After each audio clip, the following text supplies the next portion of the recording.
Anyway, and there we are. Welcome to another super spicy episode of AAA Live. I'm your host today, Dylan Camacho.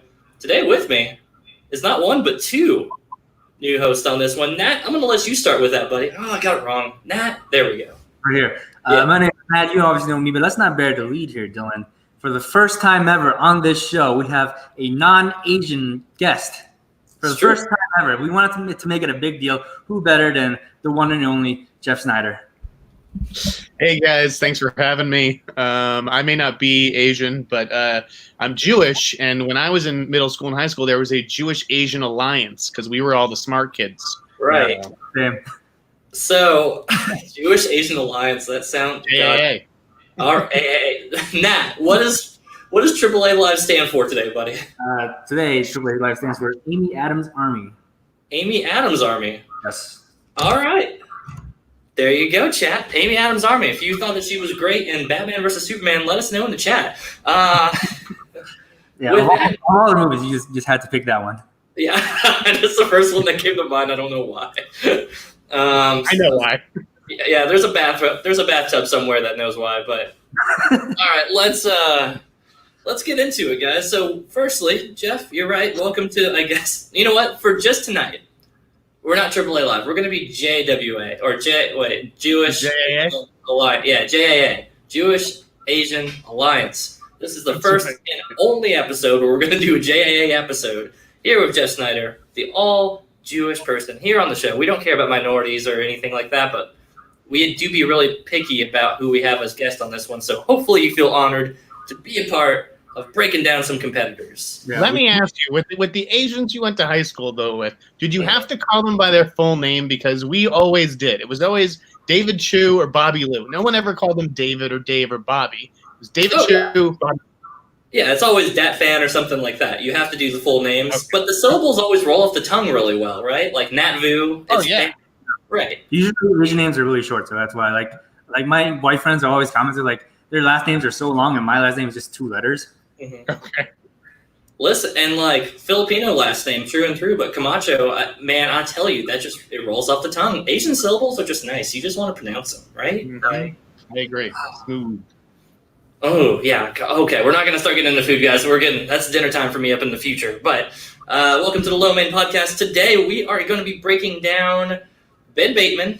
That's going to be for a little bit later. That's going to be fun. That's actually a pretty big taboo here. Nothing but respect from at least 2 of the hosts on the show. I can't vouch for Snyder's take on Ben Bateman by the time we get to Competitor's Corner. But before we get there, we're going to be breaking down kayfabe with who are we breaking down again, Nat? For the first time ever, we're doing a repeat. We're breaking down Chandru Dhanapani. Chandru Dhanapani, man, his kayfabe has been real spicy recently, you know? Apparently, so normally there's a little headline right here, how's my kayfabe? That we're not doing that right now. So we're just going to get into it. All right, kayfabe with Chandru. Let's start by saying this. He got a recent promo a little while back with his interaction with him and Smets. They're hyping up the soon-to-be IG match. I say soon-to-be with giant parentheses right now because whenever we get matches again, that's beyond me. Sneider, any inside loops? Do you know if we're getting matches anytime soon? I'm not going to that studio anytime soon. I don't know where Bibiani's been.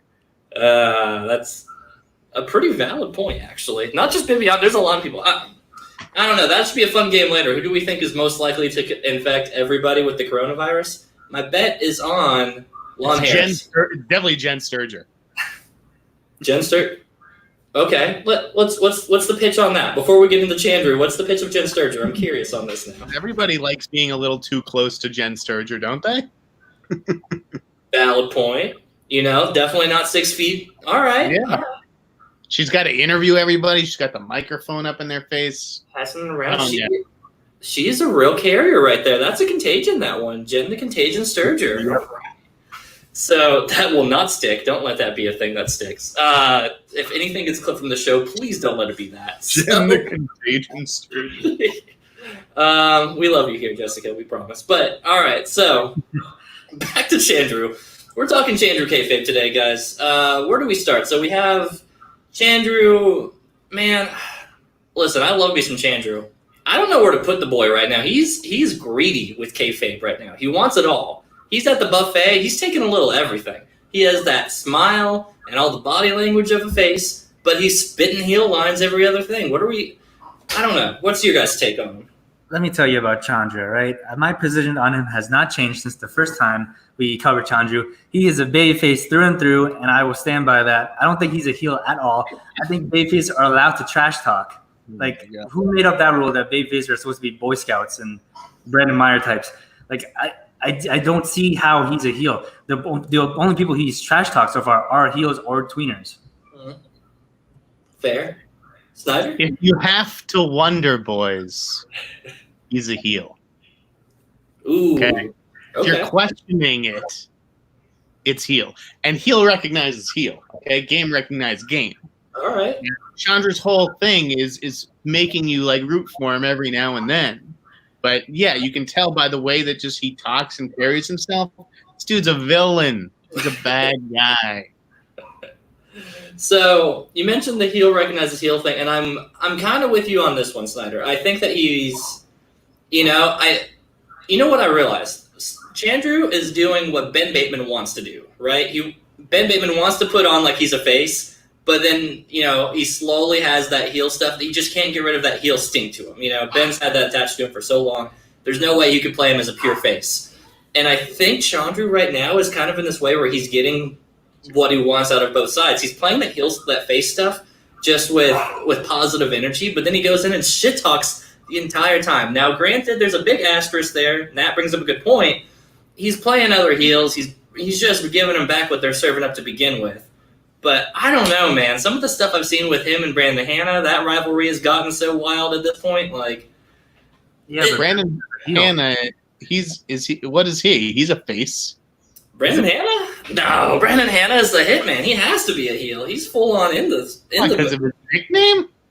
No, not just with that. Nicest guy. I've never heard him say anything bad about anybody. Ooh. Well, now we're getting all right. So let's spice this up. Kayfabe stuff. It's like there's no such thing as kayfabe. Kayfabe is like 10%. It only takes what you are and like pushes it to the extreme. Okay, I'm a little bit of an asshole in real life. Then I'm a big asshole on the show. I don't know about swearing in this podcast. Forgive me. You're good. Go ahead. Ben Bateman is like the Lex Luthor of the Schmodown. And I say that because this guy is a tall, good-looking guy, right? Smart. He was probably the biggest dork in school. I probably have just that feeling about him. And he's just desperate to fit in with the cool kids. No. He is not who you think he is, Ben Bateman. So, and I think that's actually a perk to either Bateman or any of the people on the show when they can sit there and take you so far away from who they actually are. And this is another reason that I really love having competitors on it for that behind-the-scenes look where it's just like, all right, if you guys are buying what they're putting out, more power to you. But for somebody who sees behind the camera, there's so much that's just like, no, I wouldn't buy that. So Ben, definitely not exactly. And I think that's kind of the thing. Ben wants to be a heel, and I think he sells that, but then it's this total weird dynamic, right? Where it's like people don't buy him as a face. And too nice a guy. He's too nice a guy. He doesn't have it in him. So let's bring that in with Chandru. Is Chandru too nice a guy? Because I've talked with Chandru a lot behind the scenes, and he is one of my favorite people to talk to. He has never once shied away from just saying, "How are you doing?" He knows who I am. He remembers me right away. So is he a heel, or is he just doing really good acting? I don't know. I think he's well. Listen, I think Ben Bateman's the worst actor in the entire Schmodown. I think he's terrific. So I think that Chandru actually is a bit of a better actor. He is obviously a very sweet guy in real life, but on the show, I just get a villain vibe from him. I get that I don't know, he relishes playing the antagonizer a little bit. Mm-hmm.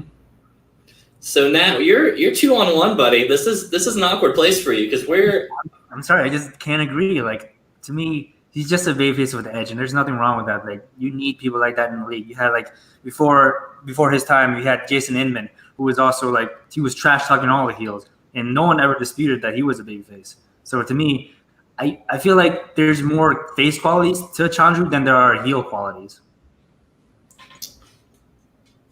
Okay, so Inman's a good example with that. Is there anybody else that comes to mind that's that's close to Chandru, I guess, where he's at, where he's just sneaking under the radar, or is he actually just a very edgy babyface? I'd have to think about that. There's not a lot, which is why I think that Chandru's getting a lot of spotlight right now.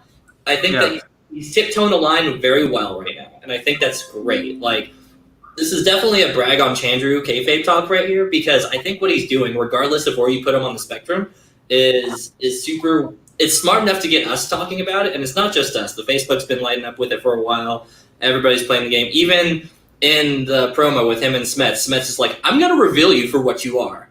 Like, I'm going to sit there, I'm going to put you out there because you're a villain, and I'm going to take you down, which is really funny because Smets is also supposed to technically be a heel, but we cheer him every chance we get because we won't let it happen.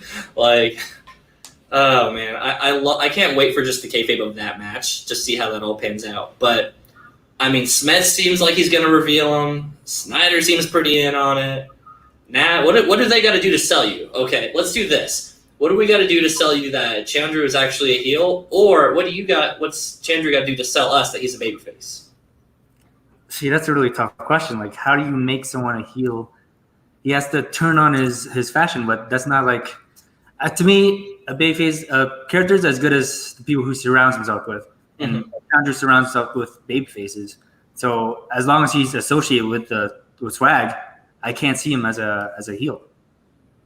I don't know, man. Swag's got that middle ground level too. Like, we just had Winston's match came out, and he did that whole proposal with the L's with Roxy and stuff. Like, I don't know, man. That seems on the heel side to me.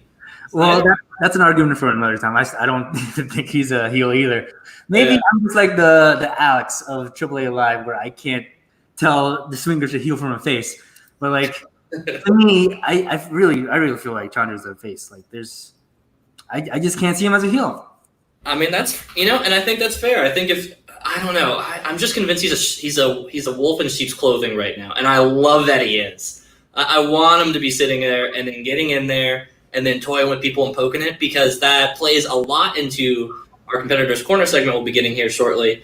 It plays a lot into sitting there and being able to play with all the toys, right? So in a match, you get, you have your trivia, you have all this.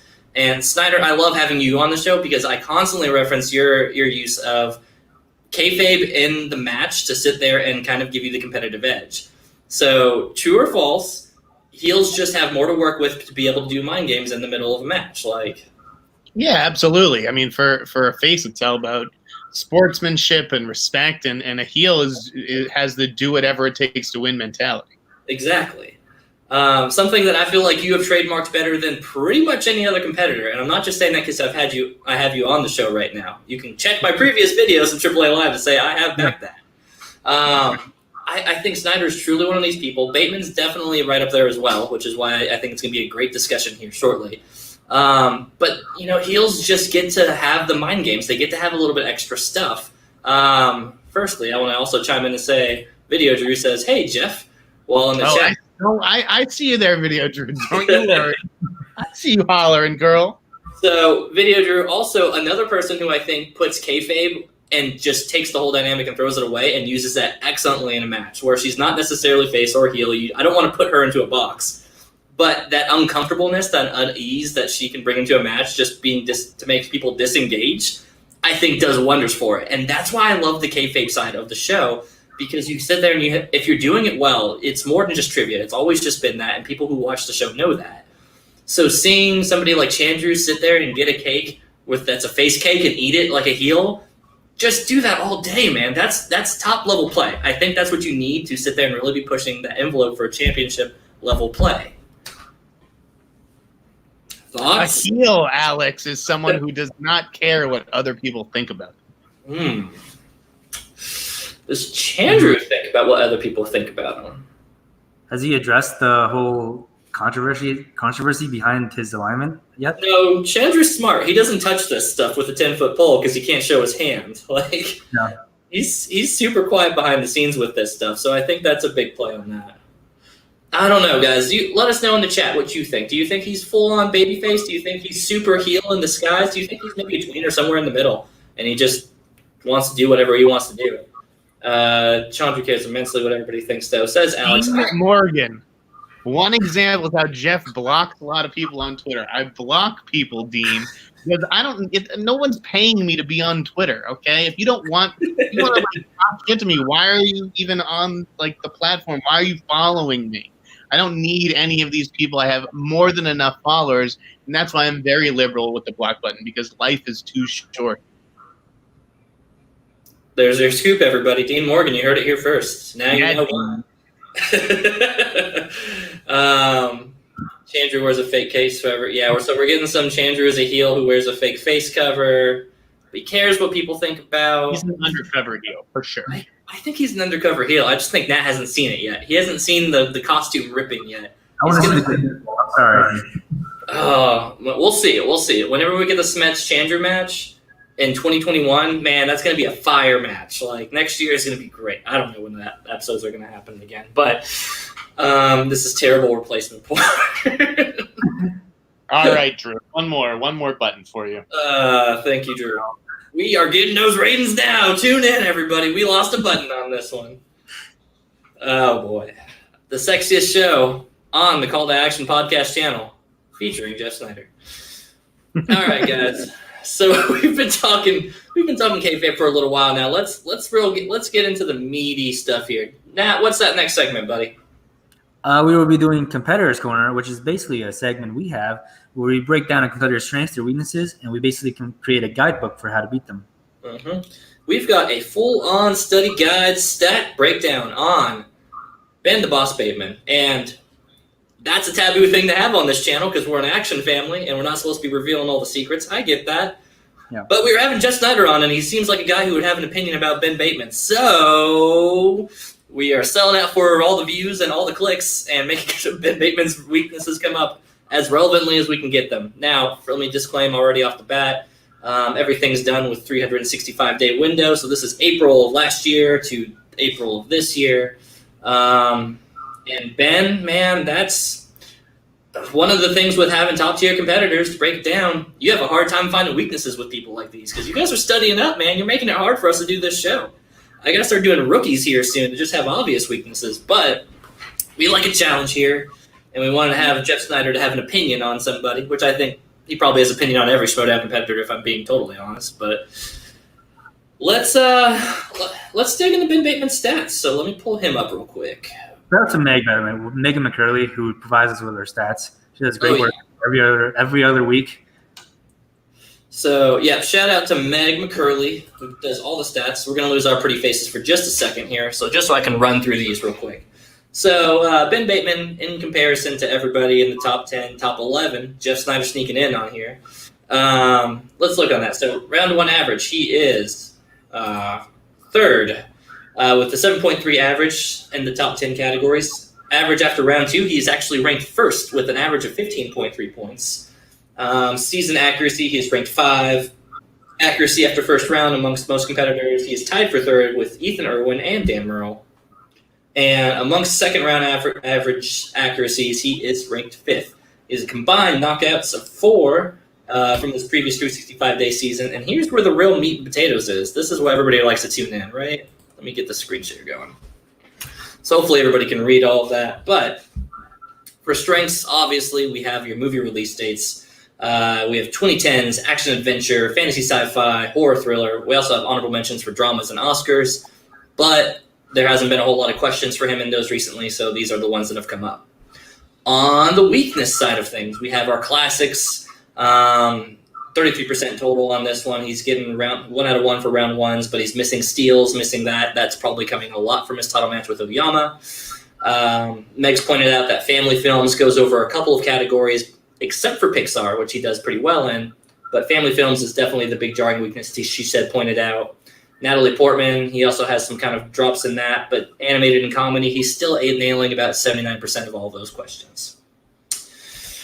Digging in, we have his whole match record. As of last year, he beat Guy in Texas, loses to Kalinowski, and then goes on the title run, beating Miller, Preston, Meyer, Bibbs, and Oyama to get the title, and loses in a very close match to Merle. So let's go into a little bit of a breakdown here, guys. Ben Bateman. I always like starting with this one. Strategically speaking, I think that he's pretty solid strategy player. I think a lot of that shows in his match with Dan Murrell. You could tell there's a lot of back and forth there. Dan was playing out of his mind strategy as well. There was a lot of back and forth. You can tell that anytime Ben had a moment to sit there and instigate or try to poke, and he starts to do the little things like answering Dan Murrell's questions whenever they're doing speed round tests and stuff like that. You can tell just any little thing that he could do, he did.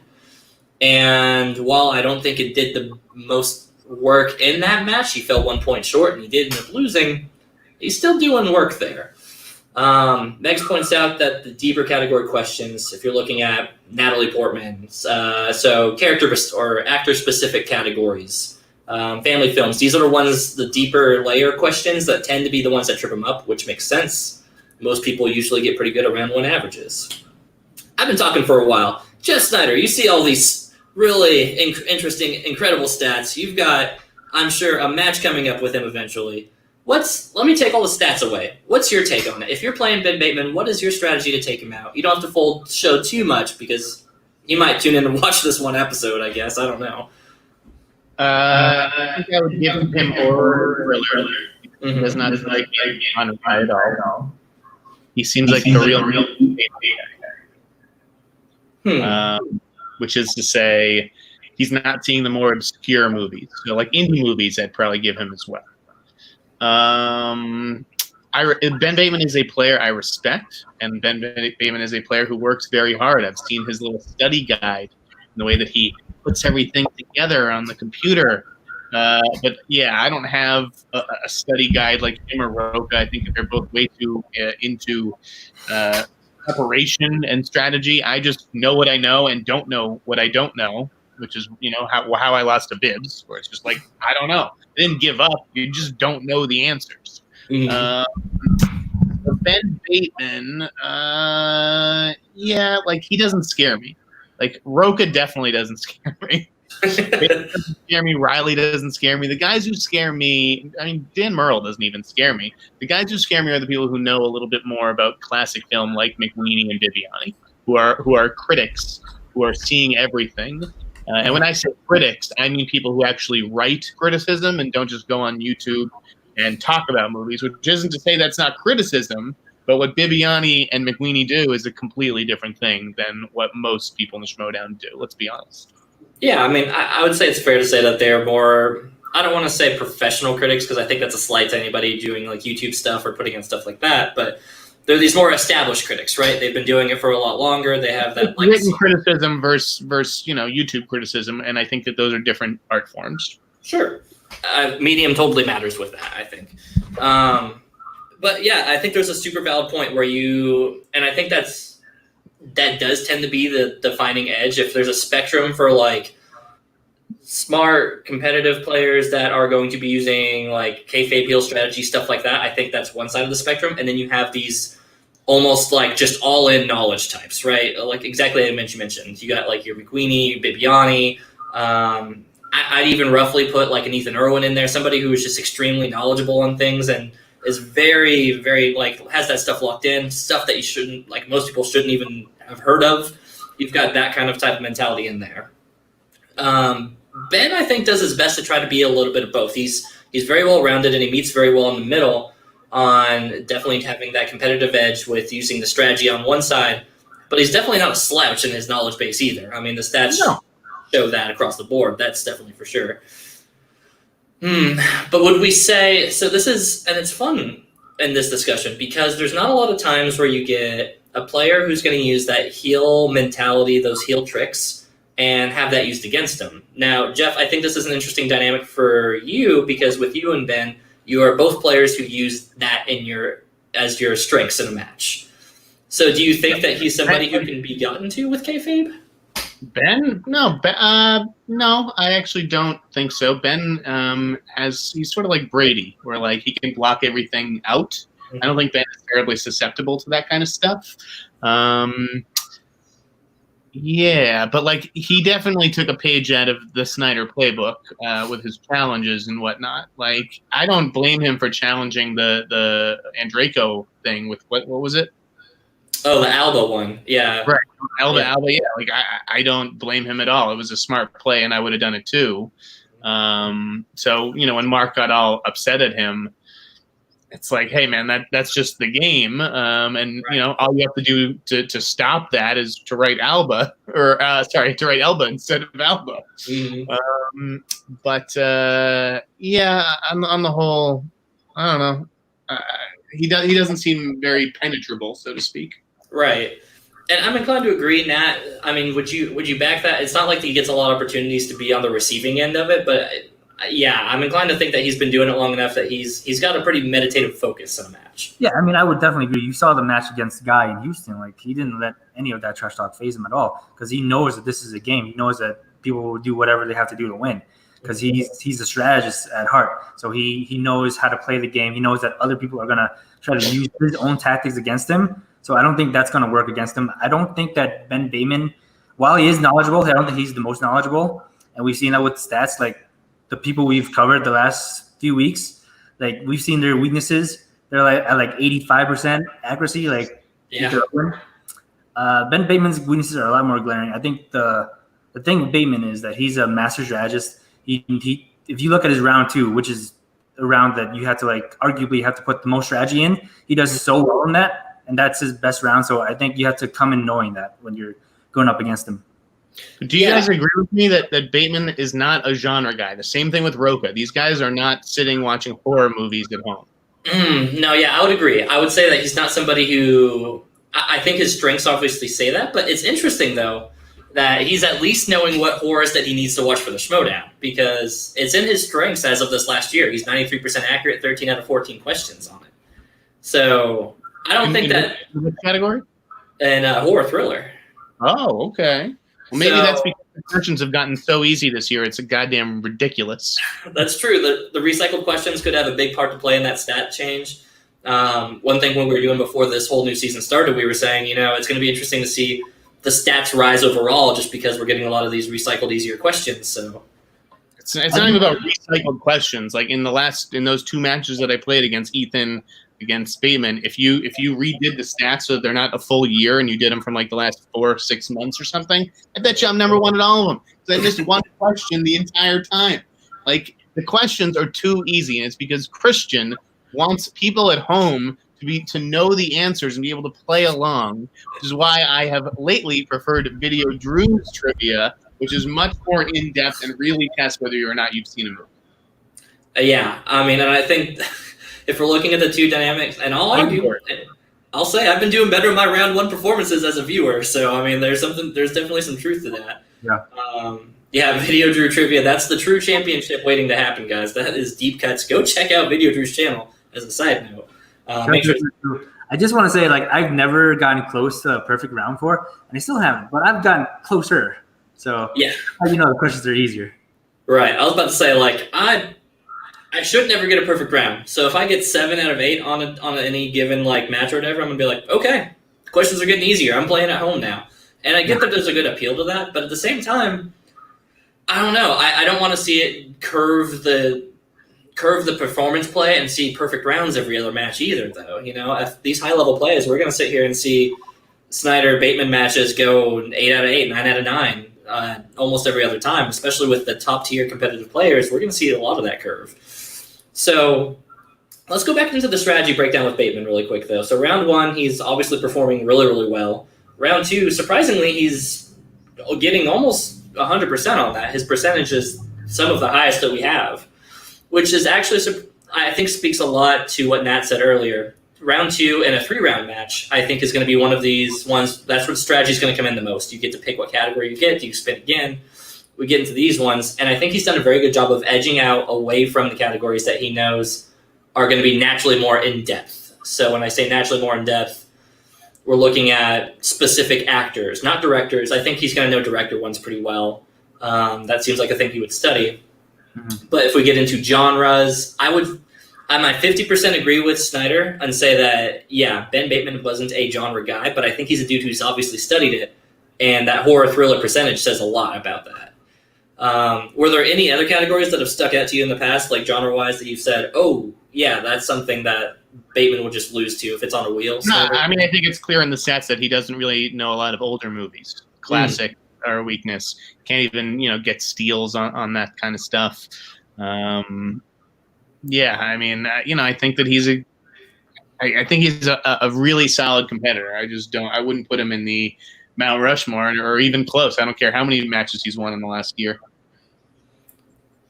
Okay, so there's a little bit of that edge. I'm like, you've been surprisingly nice with Ben Bateman, and respect is all good. And I'm not trying to stir the pot or anything. We're in quarantine. We can't be stirring too many pots. We're all on break. But I mean, Ben Bateman also has a real job in the real world. He doesn't spend all day writing and talking about movies like me and so many others. So he deserves respect for that. Yeah, absolutely. I think that's a huge thing. And I know I've heard Ben at least say that in several streams before, mentioning that you have to keep in mind that there are people who should naturally be good at this because this is their job. People who are reviewing movies, who are doing this for a living. Why wouldn't you be good at movie trivia? That's your bread and butter. Ethan's like a producer for Joel Silver. He's going to know the ins and outs and everything that's happened in the last 30 years in terms of movies. Video Drew brings up a great point. Did you think he'd kill on Tyler Perry and Nora Ephron? I did not. I didn't think that he was going to do well on either of that. So those categories specifically came up in his match with Merle.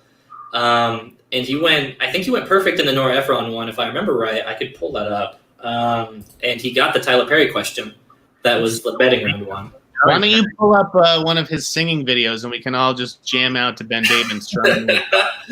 I know. I'm trying to be biased or not biased at all, meeting right in the middle. But Bateman, he's a really good competitor. So that's part of the AAA thing, man. We just have to kind of break it down.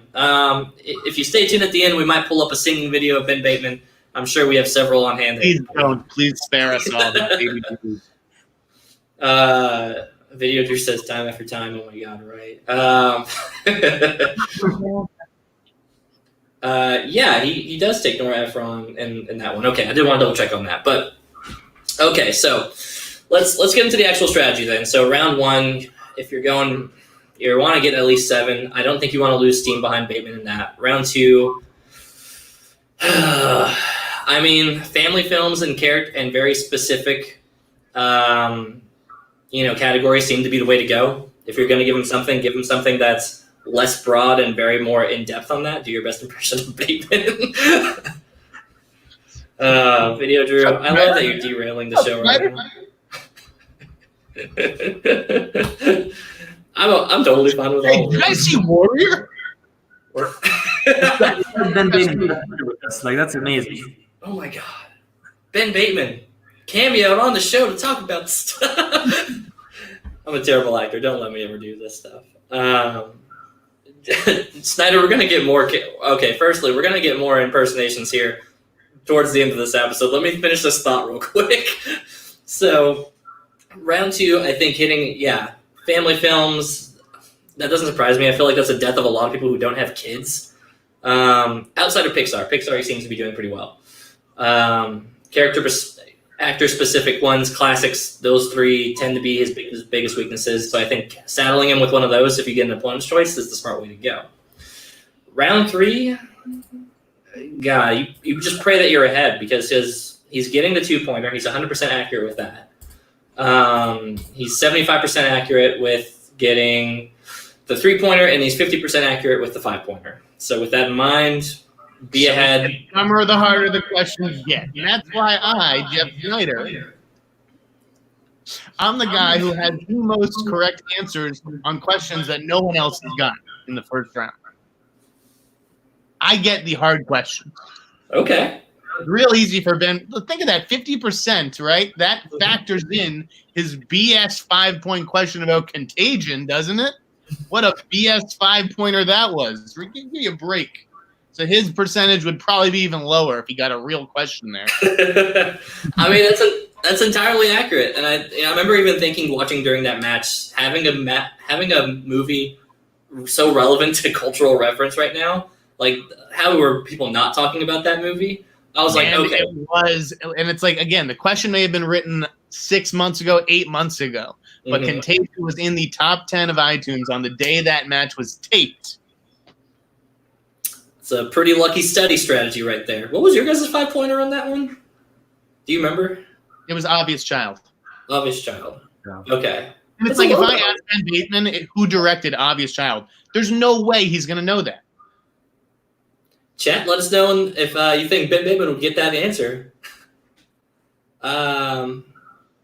So, Nat, what do you think in a championship level match? 5 rounds. Right. So we're adding in the 2 extra rounds, betting round, speed round. Do you confidently bid 3? Because Bateman's going in heavy. We've seen him bet really high in these categories. Yeah, it depends on the situation, like how much you're up by, how much you're down by. But generally, I would bet high because championship matches are where Ben Bateman shines because like he would be the type of guy who to practice with the buzzer and everything. Yeah. I think that it's hard because Ben Bateman has really good service level knowledge. Then I kind of agree with Jeff that he's not a genre person. Like the categories that he's really good at are the ones you can study easily, like movie release dates. And the deeper the questions go, like the more likely that he's not gonna get it. So I think you have to like keep that in mind. You have to go into round 2 with like knowing exactly what his weaknesses are. Because if he gets something that he's good at, then it's movie release dates is a gimmick category. This is not a real thing that people keep track of. It's true. Yeah, I agree. It's such an easy category to study for, and that's where Ben Bateman excels. Mm-hmm. I mean, I'm not going to fault the dude for knowing a category, though. At the end of the day, you know the game, and if that's a category thing that you just studied up and have memorized, more power to him. That's the thing. He's very good at playing the game, but, like, I'm not prepping for a game. I just, like, know stuff. So this begs the question, Sneider, is as we look into movie trivia showdown stuff, right? And I think there's obviously serving a bragging rights for being a champion and, you know, performing well in the movie trivia showdown league. Do you feel as though there's still like a barrier there for, I guess, you have your folks who are natural critics or people who have been doing it for way longer career critics, and they're the people who just know more off the top of your head. Do you think they're still going to sit there, walk away from a match and say, yeah, but I still know more? Like, is that something that's continually occurring or? I mean, I don't know. Again, it depends on who or you know, how the match went. I don't really know how to answer that one. I think that people in this line of work will always have a little bit of an edge, and people like Ben will always have to work a little bit harder, and that speaks to the effort that he puts into the game. Then again, you know, we also see so many movies, it's hard to remember everything. It's just like this, you know, total jumble. But do I think that I see more movies than Ben Bateman in a given year, more new movies at least? Yes. And I think, yeah. Now, I don't know how that affects things. Right. I think it brings a valid point to sit here and say, where the study guide stuff comes in, where is that perfect middle ground? Like, as I was saying earlier, you have like this big brain thing, the ones people who just absorb movies, watch more, know more in-depth stuff off the top of their heads because they've watched it so much or they watch it so often. And you have the people who are study monsters like Bateman. I mean, I would put Merle and a lot of the Four Horsemen category. I mean, I think that they're all studiers by nature. People who've just kind of absorbed it and picked it up and then push it into that next level. I get the vibe that Merle is a big studier. I think Merle is a you either know it or you don't kind of guy. Roka's a big studier.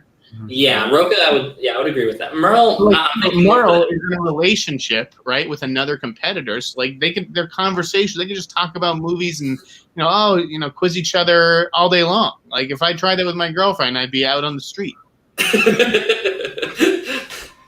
So that's not dinner time talk. You guys just aren't studying 24/7 in that. No, man. I don't have time. I'm busy. That's fair.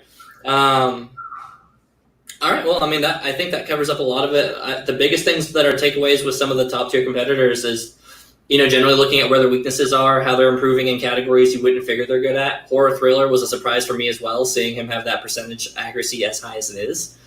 Nope, got time to study and actually undermines me, says Video Drew. Ben Bateman, this entire video is kayfabe. Don't take it personally, buddy. Nat, any closing thoughts for Competitors Corner with Ben Bateman? I think we pretty much covered it all. Like Ben Bateman's not like a knowledge guy. He obviously has knowledge, but he's not like at that level like a Dan Merle or Ethan Irwin. He's a strategist, and you have to like be aware of that coming in. You do not let him get under your skin. Like just like let that kayfabe just like bounce off of you. and you will have a better chance. Yeah, I mean, I completely agree. I think that showed exactly in the whole match with Merle is that his attempts were getting under his skin. I only saw maybe one time where Merle was kind of getting flustered with him, but I mean, Merle's the kind of guy who just was like, all right, well, let's just keep playing the questions then, and just honed in and took the win for it. Sneider, knowing that you are one of these ones who are going to be one of those emotional players, one of these ones who do push through with all that strategy and stuff like that. I don't know. Do you have another match coming up soon? I know I am not scheduled because I'm what is considered a legacy player that Christian is no longer interested in showcasing because I'm old. He wants to, showcase this fresh crop of new talent that has limited knowledge and so forth. So I will be waiting for an Iron Man match with whatever their name is, Above the Line. Is that it? Is that who they are? Who's the boss? I don't even know what their name is because it's stupid, and we're going to clutch them as long as Mark Andrego doesn't make any dumb mistakes. But then again, I'm used to that, aren't I, playing with JT all these years, right? I mean, dumb mistakes, but longest tag team championship runs. You're also the one competitor to do but 2 different teams as team champs. That's right, baby. Imagine if I didn't have JT who can't spell anything or Andreko doesn't know who Rose Tico is. Imagine if Christian paired me with Dan Merle the way Roca gets. All right, so here's Mark Riley. Gun to your head, if you have to pick any other player to be your partner right now, who's the automatic? What's the dream fit one that helps balance out Jeff Sneider? Video Drew says Jeff and Video Drew. Who balances me out or who compliments me? Because those are 2 different things. All right, so who compliments is probably a better. I mean, I would love his passion for the game, but I think if I was with Bibiani instead of the kid, if it was me and Bibbs, I don't see how we would lose that. Bibiani Sneider. It's a good thing I can't stand him, and we'd never be a team. But I do have a lot of respect for Bibiani's knowledge bank. So. Right. Alex says, right? Yeah, he hasn't smoked all his brain cells away either, like McWeenie. McWeenie's still putting up points, man. Drew is the best, and he's a genius. But him and I think, both have those moments where it's like,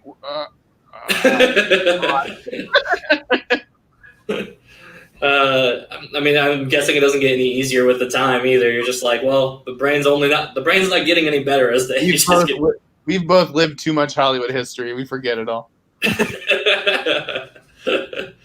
I'm in Switzerland in this. Oh gosh, Western. Video Drew. I don't think we could coexist. I think we're both great Drew in small doses.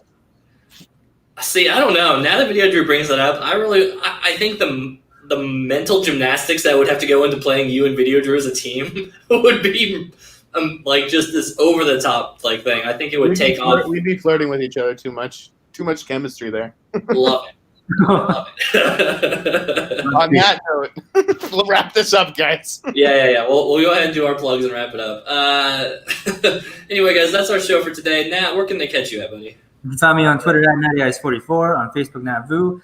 I just started streaming on Twitch, twitch.tv/NattyIce44. Check that out. And that's all I got. Cool.